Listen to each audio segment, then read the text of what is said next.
Back in the day, I loved an onstage moment during my dance recitals, but now I couldn't fathom the pressure of putting on a show, and let's be real, not injuring myself. Maybe I'll find some inspiration today from my guests, because New Day Northwest starts right now. It's a new day. Now, from the Virginia Mason Franciscan Health Studio at King 5 in downtown Seattle, this is New Day Northwest. Good morning and welcome to the show. I'm Kelly Hansen. When you think of Hamlet, you probably have a certain image in your mind, but our first guest this morning is flipping the script on this iconic story. British actor and comedian Suzy Eddie Izzard will be in Seattle at the Seattle Rep from April 30th to May 18th with a unique version of Hamlet, where she alone plays all 23 characters. Dame Judi Dench herself describes the show as spectacular, and we're thrilled to have Suzy Eddie with us in studio this morning. Welcome to New Day. Thank you very much. Great to be here. Oh my gosh. So first off, the feedback to this show already has been incredible. So how do you feel about that? Well, very excited. I mean, the world tour has now started. We've already played in New York and Chicago and London. And I just want to take this around the world, because normally if it's a Shakespeare company, it's going to, if you imagine it, 23 characters you mentioned, you probably would have 15 actors doing it and all the costumes, and seeing as it's a solo performance, it is me and my costume, which I don't change the costume, there's no time, and so it is much more tourable around the worldable. I don't know if that's a phrase, but I just made it up. You did. But I will take this all around the world, and so it's a beautiful thing, and it's just going very well. Oh, that's so amazing. And what's the storyline of Hamlet for someone that's not familiar?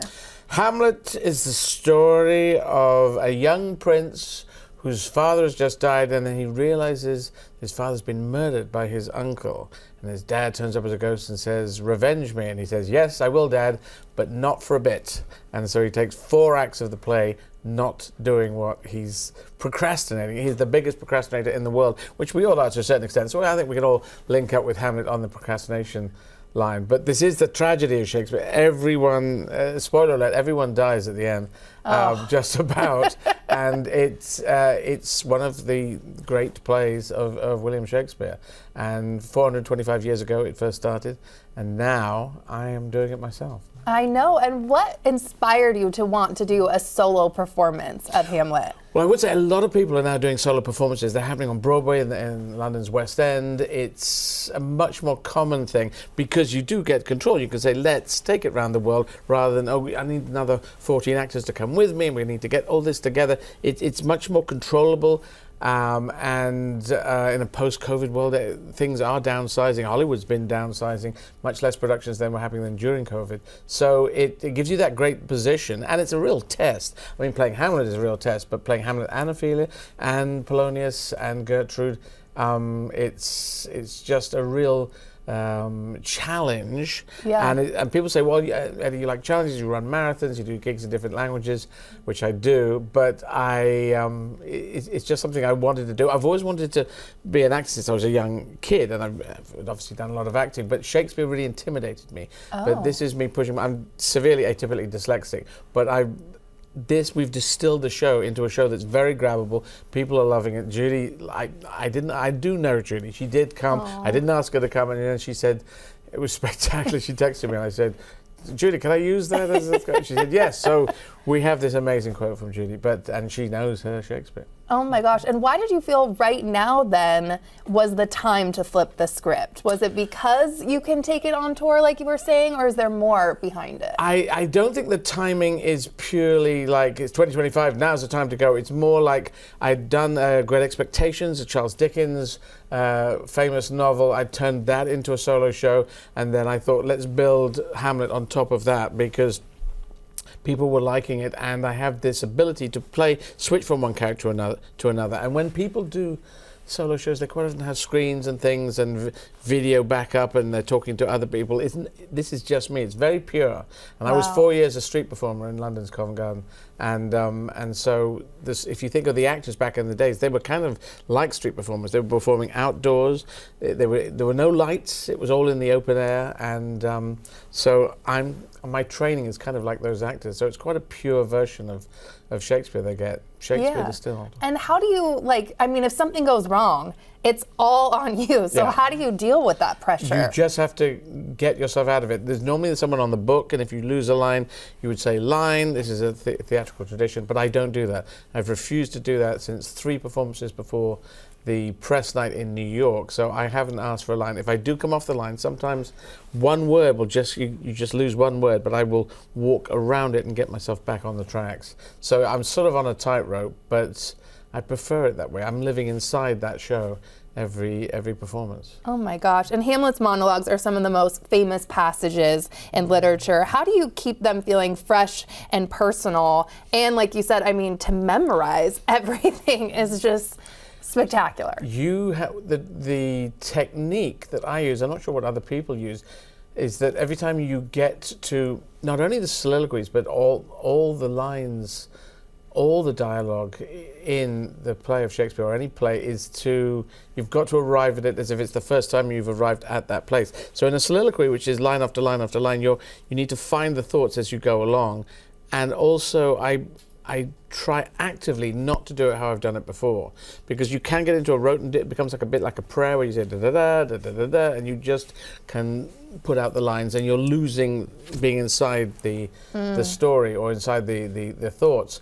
And I try and move it every time in this emotional corridor that I can. You could just adjust it. It's something I found by performing. So I will move it every time. So each performance should be different. Each soliloquy should be different to how I've done it before. Wow, and that's fun for people that are coming and seeing you, that each time could be a little different. And you've performed stand-up, acted in films, and now you're taking on this play solo. So how does this compare to other artistic challenges that you've faced in your career? It's right up there. It is right up there. Really? I mean, the other thing that you haven't mentioned, I do my stand-up in French, German, and Spanish as well. Oh my goodness. So tout le spectacle en français, alles auf Deutsch, and I want to do Shakespeare as well, to do Hamlet in Paris and in Berlin in Germany, but I will probably do the whole thing in English because there's a lot of English speakers there, but then I'll just do the to-be speech. I'll translate that into French or into German. So I like doing things which are challenging in the way that people might go, wow, that is unusual. You're really pushing the edge there. Let's go and have a look and see what you're doing.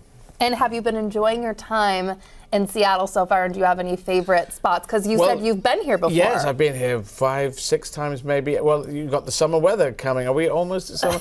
We're kind of, it came, it's We sort thought. of when yes, and then it's backed up a bit, and then I think it's going to pick up again in a few days. So your weather, Seattle's weather is twinned with London, I think. I don't know if you know that, but what you get here as your weather is kind of, if it rains, then we go, well, we get that too. Oh my That gosh. grey. Well, it's clouds. Clouds are grey. Why are they grey? Why can't they be orange? Why can't they be multicolored, rainbow I colored? kind of like it though. I like You getting like my gray? coffee. Yeah. You like grey? I know. No. Grey is no. I dismiss You're bringing this. the sunshine I for dismiss- me. Yes, I want sunshine is good. Like a crisp winter's day, that's really good. You know, when the sun's shining and there aren't the clouds, but it's crisp and it's still cold, you wrap up warm. That really works for me. But the grey days, I don't. Grey, drizzly, no, not so good. Okay, are you a seafood fan? Are you excited about any food here? I know it exists, seafood, and I know they swim around and then they say, hey, I've had enough, let's get on a plate. I'm okay with seafood. I'm you know, a foodie. I'm the opposite of a foodie. I'm foodie. I'm at school. You see, it's sugar. Actually, sugar was poisoning my taste buds. What? And well, you know, if you have sugar, it poisons your taste buds, I think. Oh, I'm addicted. If you have sugar, when you want more sugar, the less sugar you have, the less sugar you want, and then all the taste comes back, and you go, "Wow, this tastes really good." yeah. I think that is the trick of it, the technique of it.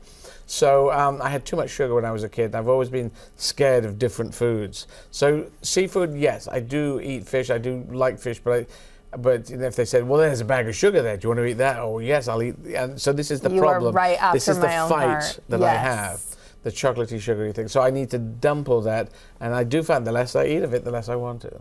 Well, you're amazing. We obviously want to see your show and more of you. So thank you so much for being here today. Not at all. And just a reminder, Suzy Eddie's Hamlet is happening at Seattle Rep from April 30th to May 18th. Check their website for ticket details. And coming up next on New Day Northwest, I head to Bellevue's first ever luxury head spa, June by Joe Bay, a tranquil experience to show you coming up. Also ahead, we're in the kitchen with ChiChi, a company that might change the way you think about breakfast with their hot cereal made from chickpeas. But up next, simple ways to keep our minds sharp. A new book from Seattle U professor has actionable ways we can stay focused and make better decisions and more. I know I'm not alone when I have those days when my brain doesn't feel like it's firing on all cylinders. Dr. Therese Houston, cognitive scientist at Seattle U, is out with her latest book, Sharp, 14 Simple Ways to Improve Your Life with Brain Science, and she's back in studio with us. Thank you for being here. Thank you so much for having me, Kelly. Oh my gosh, so most of us have those days, including myself, where we just feel off. So why is that? You know, we have days where we need to be firing on all cylinders and we're just not. Sometimes it's because you didn't get the quality sleep that you need. Even if you're in bed for 8 hours, sometimes if you don't get enough quality sleep, your dopamine levels will be lower in the morning, and that means you won't feel motivated, you won't feel focused. So sleep can be one of the biggest factors. Oh, I know. I always need to be sleeping more. I feel like I'm not getting my 8 hours. And you say in the book, powering through is one of the worst things that you can do for your brain. Why is that? And I feel like I'm one of those people that say that to myself, just power through, power through. So I'm going to give you new language. Instead of thinking powering through, think I'm powering down. Right? Oh. Yeah, just like with your phone, you know, your phone begins to dim, the screen will begin to dim if you haven't taken a break in a long time, if you haven't recharged it. In the same way, your thinking begins to power down, your thinking gets dimmer. So we need to take what are known as micro breaks. We just need to take short breaks throughout the day, less than 10 minutes, and it's going to refresh your brain in ways that you'll actually feel and notice. And you'll see your fatigue go down, performance go up. Okay, it's like counterintuitive almost, because you feel like you need to power through to get everything done, but actually you might be, you know, more willing to get things done if you power down. If you power down for just a couple of minutes, your performance will actually go up. One of the things I like to think, we often think the most productive people are the people who are working hardest. They actually might be resting smarter. Okay, and how much downtime does our brain then actually need? So it depends on the research study here, but often what a lot of researchers are finding is less than 10 minutes, right? So that's why we call them micro breaks. So somewhere between 2 to 10 minutes, and not scrolling on your phone, because that can actually raise cortisol levels and make you anxious all over again. Right? So we can talk about what those breaks might look like, but basically 2 to 10 minutes, and that should be enough where you can go back into your work and be amazing. How many, is that once every couple hours when you're feeling fatigued? Does it just differ per person? You know, it's going to depend on the individual, but I would say at least every hour to 90 minutes to take that 10-minute break. In fact, I've consulted with some businesses where they have a little alarm go off about 5 minutes before the hour, and everybody gets up and does a little stretch break before the next hour bout. Yeah. Okay, New Day, Team New Day, we need this. Let's talk about the science too between focus fatigue. What do you mean by this? Yes, so focus fatigue. Neuroscientists would call it cognitive depletion, but let's call it focus fatigue because that's more fun, right? So the idea here is that if you're focusing for too long, you're actually affecting, there's a brain region called the dorsolateral prefrontal cortex. It's right here, and the activity there begins to go down if you've been focusing for too long. And that area is important for memory, it's important for inhibiting your responses, and so the way that might show up, you'll know that you've got focus fatigue. If someone interrupts you and you get really snappy at them, you get kind of irritable, irritated, you get irritable, it might feel like that's just because it was an interruption, but that's probably that part of the prefrontal cortex isn't functioning as well, and so you're not able to inhibit your irritation. Oh, 0 to 60 real quick. Okay. Exactly. There's also a lot of science around breathing and counting breaths, and so you want to show us something that you mean by this. Yes. So a quick break, let's say you can't step away from your desk. So we're going to do a breathing break. You could do this for 2 minutes, but we're just going to do one cycle that'll take us about 12 seconds. Okay. So what I'm going to ask you to do in a moment, I'm going to ask you to exhale, then I'm going to ask you to inhale for a count of 4, we're going to hold for 2, and exhale for 6.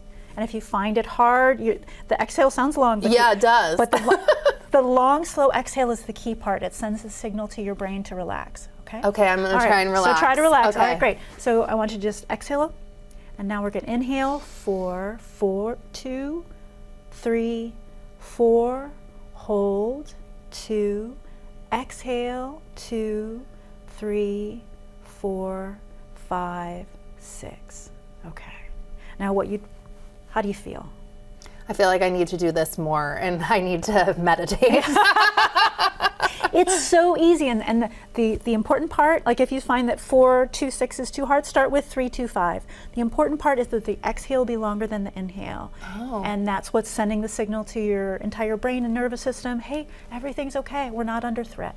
Okay, and did anything surprise you when researching for this book too that you want to tell viewers about? I think one of the things that was most surprising to me is how well something called binaural beats work. That's where you put on headphones, you find something called 40 hertz binaural beats, you can find it on YouTube. It will zip up your focus like that. I mean, you will feel so focused so quickly. So binaural beats was the big surprise for me. I now use it probably on a weekly basis. Amazing. Thank you so much for being here. I learned so much. I need to meditate. There you go. Thanks, Kelly. Thank you. And tomorrow marks 50 years since the end of the Vietnam War. After the break, how Seattle's Vietnamese community is commemorating the milestone. My hopes and dreams are to kind of unfold the layers of this neighborhood. It's not this one-dimensional or like kind of stereotype of what it means to be Vietnamese. A new short film tells the story of how Seattle's Little Saigon neighborhood came to be. It's called Saigon to Seattle, 50 years after the war. Its premiere is one of several events planned around the Seattle area to commemorate the fall of Saigon and the end of the Vietnam War. Joining me now are two people who worked on the film, On Nguyen with Friends of Little Saigon, and John L. Tran, a researcher and PhD student at the University of Washington. Thank you both for being here. Thank you for having us. So John, I want to start with you. Can you talk about the significance of this anniversary for the Vietnamese community in King County? Yeah, so for many, the April 30th is considered the fall of Saigon. For others, it's considered the day we lost our country, and yet there are others that consider it Liberation Day. So, and the reality is that this is all true. So what it is a day of shared experience. And for the Vietnamese Americans here in the Seattle area, it's a day for us, a day of reflection for us to reflect on where we came from, the places that we came from, and where we will go in the future. Definitely. And what drew Vietnamese refugees to the Seattle neighborhood now known as the Little Saigon? Well, really the first waves of Vietnamese Americans who came to the state of Washington were relocated throughout the state.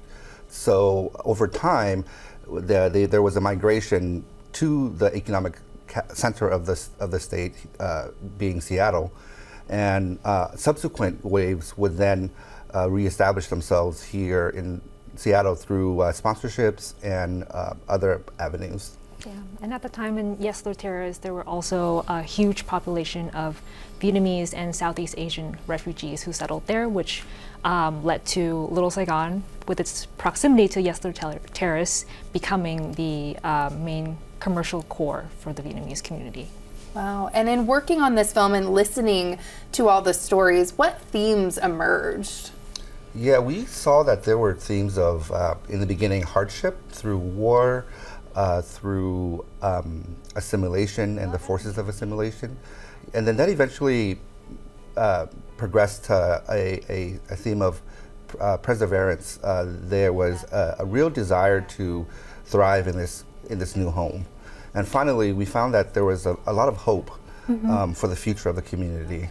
Yeah, and with that hope is also the drive to preserve the culture for future generations, and to preserve the language and the practices of the Vietnamese culture as well.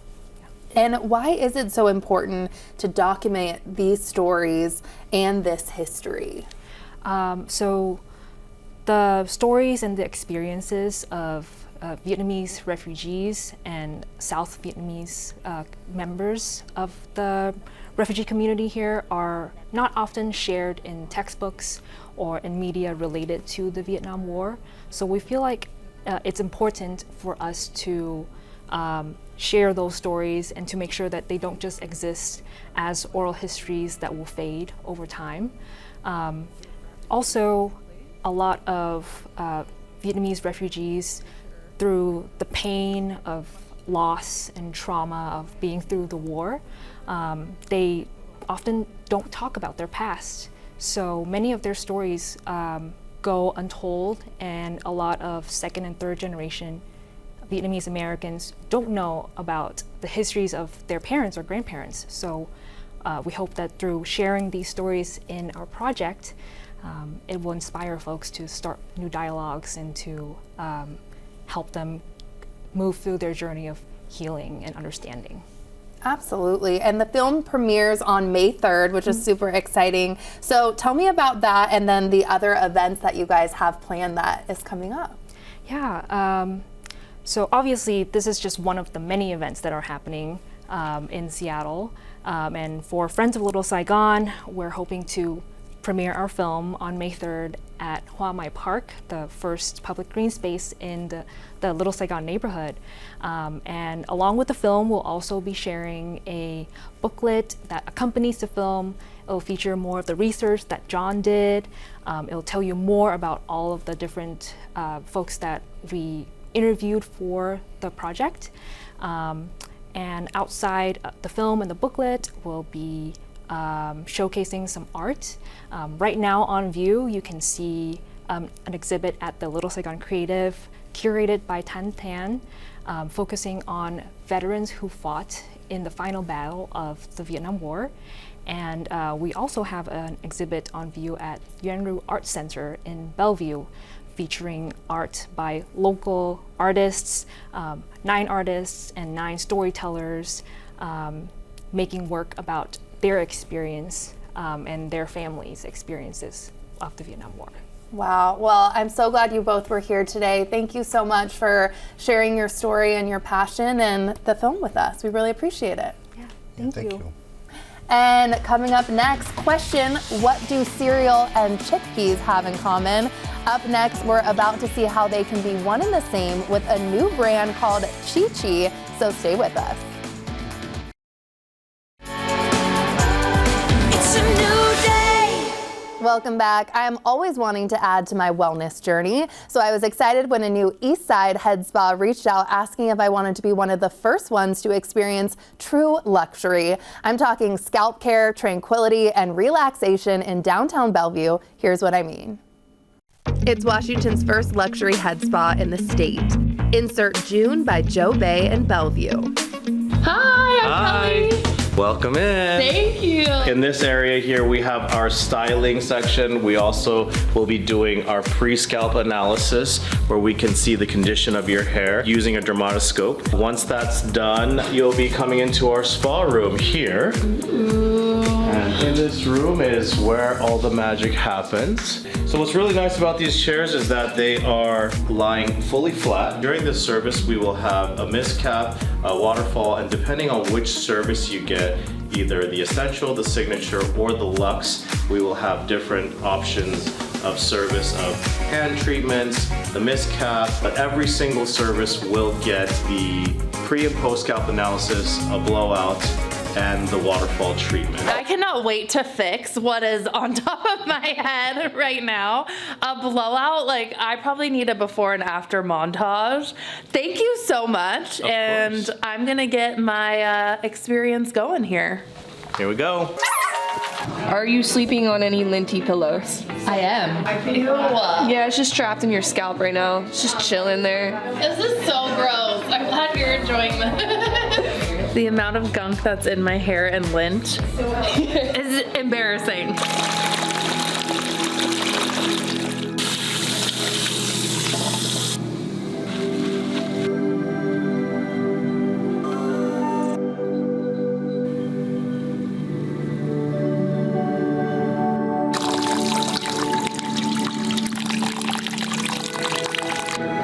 So I I just got done with the Luxe service and my head feels amazing. I can't wait to see the finished product, but oh my goodness, like so relaxing. I passed out. Was it an hour? How long was I out? An hour. It's an hour. The final step of the day, a blowout and styling of your choosing. If you want to focus on scalp care in a tranquil environment, head to June Stat and bring some friends. My girls were thrilled. Okay, we all got our hair done. I feel 10 out of 10. What do you guys feel like? Amazing. 11 out of 10. Had to beat me.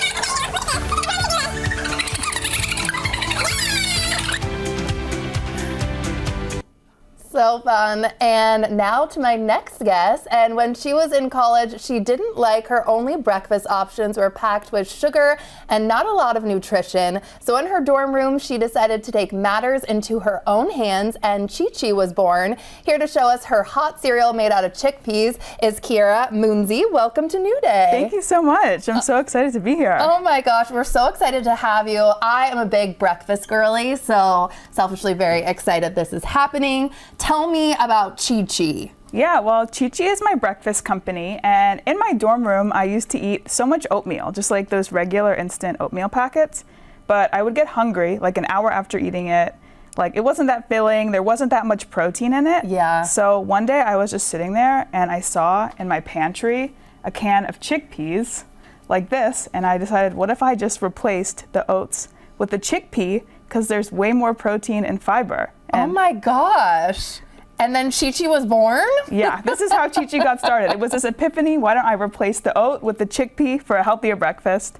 And here we are, and I'm here to show you how we did it. Okay, so that's what we're gonna show. You don't do this process now, but this is how we did it back in your dorm room. So you're gonna demo with me. Let's get going. How do we do it? Yeah, so what I would do is I would just get some chickpeas from the store, and this was me in my dorm room. I can't believe you did this in your dorm room. I know. It's like no space in there. It was so weird. I was like, what was I even thinking? But it Well, worked. look at you. I mean, this is a lesson to everyone Yes. to come up with something and keep it going. So what I would do is I would have these chickpeas, and they kind of have a neutral flavor. Yeah, and I they thought, do. what if I could flatten them into an oatmeal shape and just trick myself into thinking that they were oats, right? Oh, okay. So I would have a cutting board like this, and I would just mash them up like this into an oat. Kind of let them like, mini explode and then just, and what consistency are you looking, like you're all just looking for it to be kind of like this, almost like a flat surface. Okay, like a flat surface. And you might be thinking this is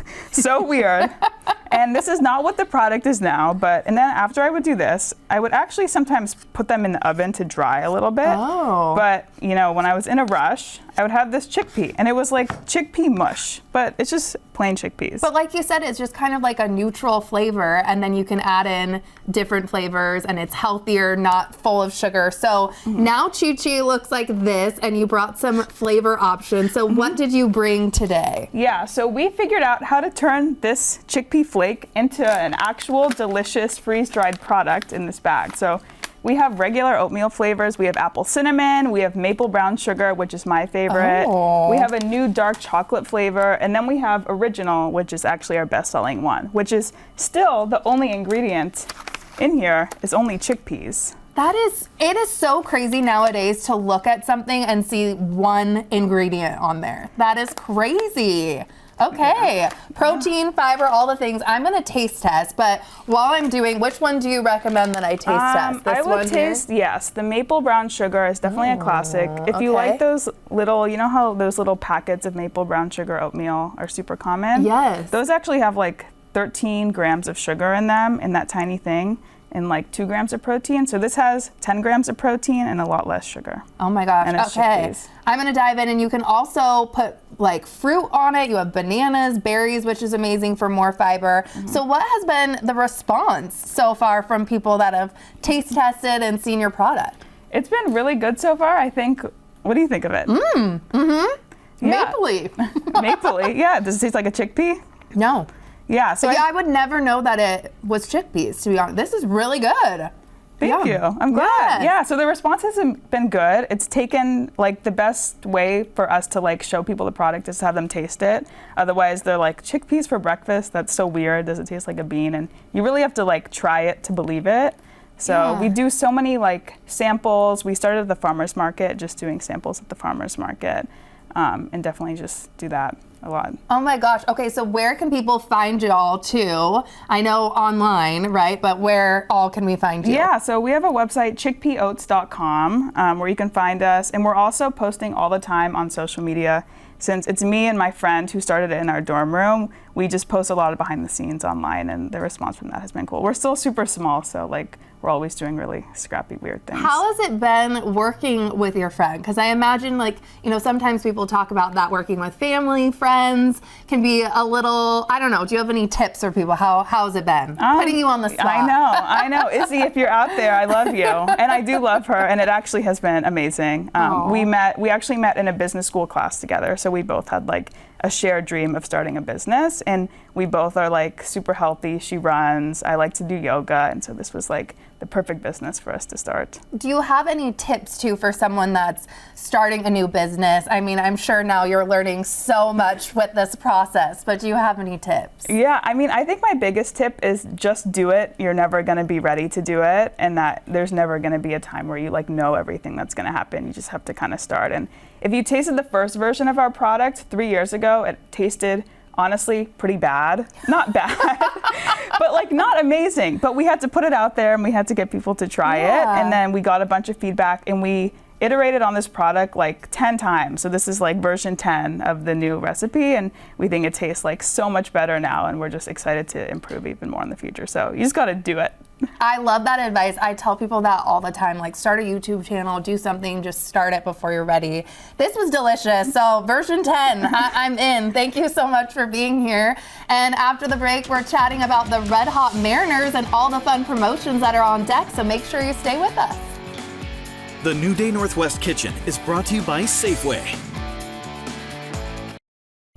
Welcome back as we take a look across the street at T-Mobile Park. Since the Seattle Mariners are on one of the hottest teams in baseball right now, we thought it would be a good time to chat with our friends there. We have Madison McPhee and Callie Rutherford from the Mariners joining me now. Hello, ladies. Thank you for being here. Thanks for having us. Happy to be here. Yes, I love the fits. Okay, Callie, we're going to start with you. The Mariners have had a few injuries already, but that's meant that the fans have been able to see some top prospects sub in, including pitcher Logan Evans. So what can you tell me about Logan and his big debut? Yeah, so Logan was called up to the big show and made his debut on Sunday and absolutely dazzled from the mound. It was really cool to see him. It's always fun to celebrate those big days in someone's career, and you know, there were some special moments with him and his family, and then he got the ceremonial Gatorade bath at the end of the game thanks to JP. So it was a really fun day.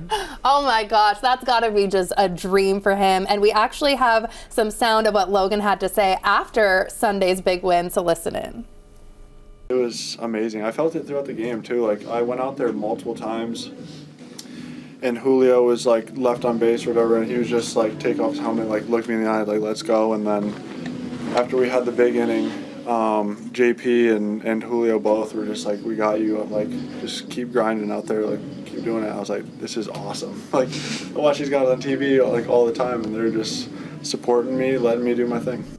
Wow, he is really living the dream, and there was the Gatorade bath. I was wondering what color it was going to be. I think it was just water. Okay, well, fair enough. At least it wasn't sticky. Yes. Madison, getting over to you, talk to me about the vibes at the park, because like we were saying, this team is just on fire right now, which always gets everyone so excited in town. Yes, the team has been playing great. We've won 7 out of our last 10 games and 6 consecutive series. So the team is hot. We're currently first place in the AL West, so vibes are high. We have to show some love to the fans too. They bring the energy at T-Mobile Park every single night. Jorge Polanco is AL Player of the Week this week. Wow, look at him. That's great. Yes, this is following Dylan Moore, who won AL Player of the Week last week. And fun fact, this is the first time that Mariners have been back-to-back AL Player of the Weeks since A-Rod and Griffey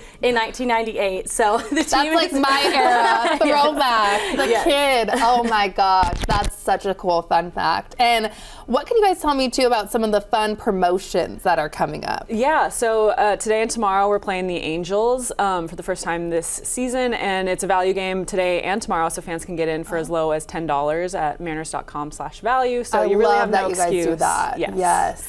So no excuse not to come to the ballpark and enjoy the vibes there. Later in May, we've got College Night coming up on May 9th. College students will get a discounted ticket and secure a neon hat. Ooh. Super fun and cool. And then we've got Mother's Day, May 11th, and we'll be giving away these clear purses to the first 10,000 moms, 21 plus, thanks to Muckleshoot Casino Resort. My gosh. Super cool. There's interchangeable straps that moms can swap out, and you can bring it back to the ballpark.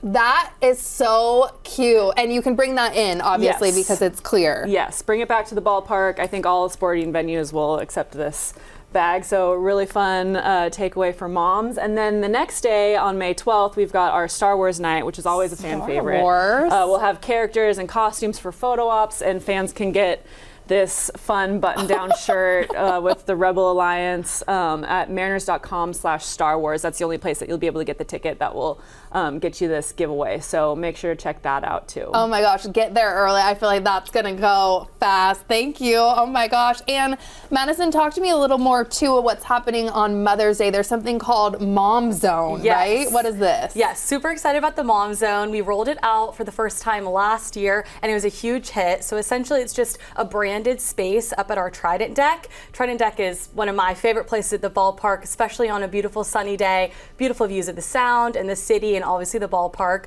So we're gonna have some photo ops up there. We're gonna have a Mom Mosa drink special. We have a DJ up there, and we have permanent bracelets. So it's gonna be fun for the whole family. It's open to all fans at the ballpark that day. But yeah, just a special place for moms and families to enjoy the game and some Mariners baseball. Oh my gosh, especially when we're red hot like we are. I mean, what a fun way to spend your Mother's Day. Thank you so much for bringing all that swag and everything else. And yeah, if you happen to leave it here, it's totally fine. Sure. Thank you, ladies. And next up, have you heard of the 7-point rule when it comes to putting an outfit together?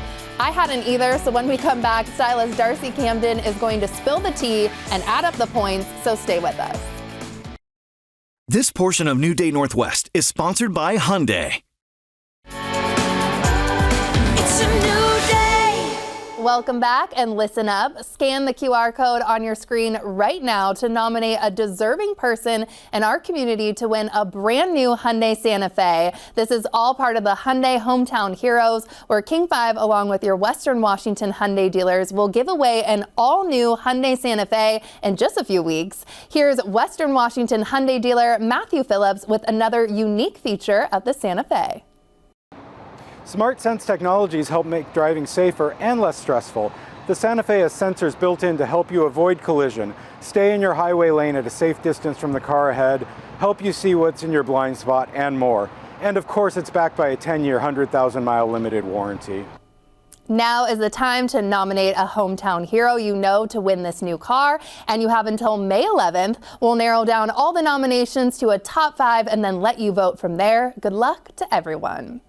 And now, sometimes I feel like I need a little luck myself when it comes to putting together my outfit each day. Too much, too little, too boring? Well, I'd never asked for more math in my life. We just discovered there's actually a 7-point formula when styling your outfit, and Darcy Camden is here to show us how it works. Hello, my friend. I am loving this. This is brand new, so I'm sure it started on TikTok, but I read about it online. Fashion magazines, Elle, Vogue, Glamour are all covering this. I've been starting to use it in my style sessions, and let me tell you, it works. So this is a really great thing that I'm excited to share with all of our viewers, especially anybody who's feeling like they see other people more styled, or they're seeing pictures on their social media, and it's like, how do I get to that next level of How putting do I an outfit to- elevate? Exactly. Okay, Yes. what's the point breakdown too? We have a little full screen we want to show too. So this is based on the idea that everything in your closet is either a 1 point or a 2 point item. The 1 point items are your classics, your basics, your black pants, your white t-shirt, your jean jacket, your, black boots. And your 2 point items are what I call personality pieces. They're the things with bright color, texture, pattern, ruffle, something that makes it really special or stand out. All accessories are 1 pointers. Okay, and so as you putting your outfit together with a blend of the 1 point and the 2 point and the accessories, you're trying to ultimately get your outfit at least to 7 points, but in the range of 7 to 10 points. Over 10 points means you're doing too much. Oh, overachiever. Okay. So here's how I used it this Yes. morning. I have a 2 point, this is a lot of print. So I've got the pant and the jacket. Those are both 2 points. That's 4 points right there. Okay. Then I've got a basic black tank. That's a 1 point. So now my total is 5. My shoe is a 1 point shoe. So then I was standing there going, okay, I'm still, even though this is a lot going on, I was like, okay, but I'm only at like 6 points. Right, I have we room wanna for get to one more, 7. And that's how I decided to add the necklace. Bada bing, bada boom. Okay, well later I'm gonna have to count mine, but first I want to get into the models you have. We're so going we to do can this in real style time so them. that everybody can Yes. see, because I'm really loving this. Okay, so let's start with model I should number also 1. very quickly say that I sometimes distinguish shoes. I count them as clothing, so I distinguish between 2 point and 1 point shoes. Okay. And jewelry that you wear all the time, like a wedding ring or like a necklace that is always on you, 0 points. Fabulous, looking amazing. Our So we're first starting model. with a white t-shirt, 1 point, and a black pant, 1 point. 2 points. I added the red shoe, which is a 2 point shoe, so now we're at 4. Okay? This Did is you think math, you were going to you be doing guys. so much math today? Okay, so now we're going to add a black blazer, which is another 1 point item. What's cool about this formula and this point system in general is that whether you like really bold things or you have a lot of classic pieces, it still works for you. Everyone can Why was customize the it. shoe 2 points? Because it's red. If it was a white sneaker, it would be a 1 point. Got it, got it. Okay, so then now we're at 5 points. I'm really digging this outfit with the gym shoes. I'm gonna add a scarf, so that's another point, 6. And then we're gonna give her a bag, and that, ding, ding, ding, we're at 7. And it's just the difference between having like an unfinished outfit of just like a t-shirt and pants and shoe versus like the overall like fully styled. This is seen more those, like like- what we would do in like an editorial or like a photo shoot, that kind of thing. I've seen this on TikTok, which I love, where it's like the difference between wearing an outfit and styling it. Styling an outfit. And it's so amazing to watch. Like, I love the before and afters. I have another question too. Why was the scarf, because it was an accessory, it was 1 point, even though it's bright, like, and has red? Okay, so no matter what. Although if that feels really bold to you and that feels more like a 2-pointer, make it a 2-pointer. You can customize this to your own style preferences and tastes. Well, you're looking fabulous. Amazing. I need this whole outfit. Thank you so much. Thank you so much. Okay, let's do it again. Okay. I could do this all day. Okay, our next model is wearing a really bold dress. Yes. Okay, so instead of starting with Beautiful. basics, we're starting already with a 2-pointer. So this is really interesting because when you wear a bold print dress, you think, oh, I'm doing so much. But really, we're just at 2 points. I think maybe the black underneath, but it's still 3 points. Okay. The shoe makes it classic. 4. So she's not quite done. Like we're at 4 points. We can add more. So I'm gonna add. And to your point, I think sometimes you think, oh, it's a bold dress. I can only need to wear stop. this. I need to stop. Yep. But we can never add more stop, to it. you guys. Keep it going. Keep going. Okay, so I added a black blazer, so now we're at 5 points. Is that like a satin? I really like that. Okay. And then I'm gonna pop on another accessory. So now we're at 6. Oh my gosh. And here's her clutch. That's 7. That's a cool clutch. That could be a 2-pointer. I think it now is. we're in the 7 and 8 range. And then when you're going to the place, maybe you have another coat on top. Now we're getting up to 9, but you're gonna kind of stop right there. Oh my gosh, that outfit is 10 out of 10. It's cool, right? Amazing. Just the little details makes it, it elevates it. Yes, thank you so much. Okay, we're Looking gonna fabulous. do One another more model. one. Thank you so much. Okay. I think, in the summer, this is all great with layers and when it's cold and we're adding jackets and we're adding whatever, but when it's warm outside and you don't need a lot of layers on top. You don't want a blazer. What do we do? How do we do it? So we're starting, this is a 2-point skirt because lots of print. Bold. And then rather than have just like a plain tank top, this one has ruffle. So for me, that makes it a 2-point top. Even though it's black and classic. Yeah, Okay. so I think, for everyone who's really into this, like looking at sort of basics with a twist takes it from a 1-point to a 2-point. So rather than being solid, just black, basic tank, this one's got a little bit going on. Yeah. Okay, so now she's at 4 points. And the Those shoe strappy makes it a shoes. 5. Cute. And so, maybe she's got a jean jacket for when she goes Okay. into, It could just go over your shoulder. I love the it cape could just look. go over to the shoulder. Always cute. Sunglasses count as a point. Oh. So there we go. We're going to put that right there. And then she's got her little bag. Oh my gosh. And look, Okay, a so now summer. we're up to 7 points and we're doing good. And then this could be a really great place for like a really bold earring, because then that would be a point. So if the jean jacket comes off, she's still got the earring on. Oh my gosh, thank you so much. I love these outfits. Okay, I want to talk about men before we go too. They don't tend to have as much accessories sometimes as women, so how would they do this? But they do have belts and watches, shoes, hats, glasses, having like a red frame or a blue frame glasses as opposed to like a black or a clear. That I think counts as a point. And my male clients are asking me about how to accessorize just as much as my female clients. So I think it's all genders. Okay, and it's okay too if we only have like a 3-point day once in a while. Yes, thank you. Because the last thing we want is to stress people out. Right. So if you're standing in the closet and you're feeling good, go with that. I don't want anybody like worried in the morning, oh, it's only 5 points today. Like I need to be doing more. But if you are feeling like you want to, this is a really good kind of foundation and formula for making that happen. Oh my gosh, thank you so much, Thank Darcy. you. This was so fun. I'm gonna have to figure out 1, 2, 3, 4. We'll figure it out later. And thank you to you all for spending time with us today. You can check our website for more of our content, and you can always send us an email to share your thoughts. Don't forget to enjoy your new day, and we'll see you next time. Some segments of New Day Northwest are paid for by these fine sponsors: